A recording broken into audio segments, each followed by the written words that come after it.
معزز قرآن کریم تا اللہ درین خصوصیت را ورکڑے چې د دې مبارک کتاب تلاوت کې الله په دړې زیات اجرونه او ثوابونه ورکړي. هغه نورم د الله رب العزت طرف نه کتابونه اسمان نه نازل شوه کتابونه هغه انبیاء نازل هغه د امت لپاره نازل گویا کہ قرآن عظیم د اللہ رب العزت طرف نہ راغلے نبی علیہ السلام مبارک باندې نازل شوه زما او استاد ہدایت لپاره راغلے د قرآن کریم شان او مرتبه میں درتویل جدا دا نور کتابوں جدا دا دا ځان ته خصوصیات لري. سلورم خصوصیت د قرآن دا دی چې د دې تلاوت کې الله رب العزت په ډېر اجر او ډېر ثواب رسول اللہ مبارک سے فرمائے بخاری شریف حدیث ہے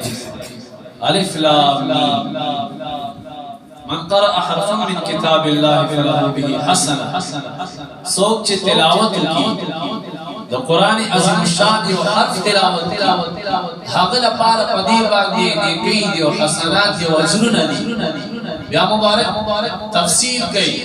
دا حسنات مبارک فرمائی والحسنت بعشر امثالها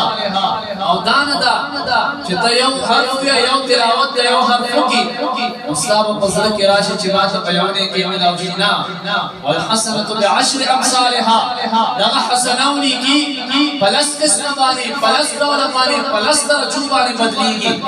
گویا کتاب کا یونی کی پلس درجو بانی اللہ رب العزت در گئی. یا مبارک سے فرمائی جزدانا ویگلا اقول الف لام میم حرف مبارک وی جزدانا وائم چو الف لام میم یو حرف دے بل الف حرف ولام حرف ومیم حرف الف لام میم زانتا حرف دے لام زانتا حرف دے میم زانتا حرف دے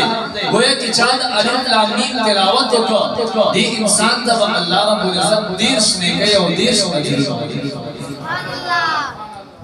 دا خصوصیت او دا کمال دا نور کتابونو نو دا صرف دا قرآن عظیم الشان کمال او خصوصیت معزز بل خصوصیت او بل کمال چه قرآن عظیم الشان تا اللہ ورکڑے هغه خصوصیت دا دے چه دا مبارک کتاب تلاوت کے مینہ کے محبت کے دا دی ادب کے احترام کے صرف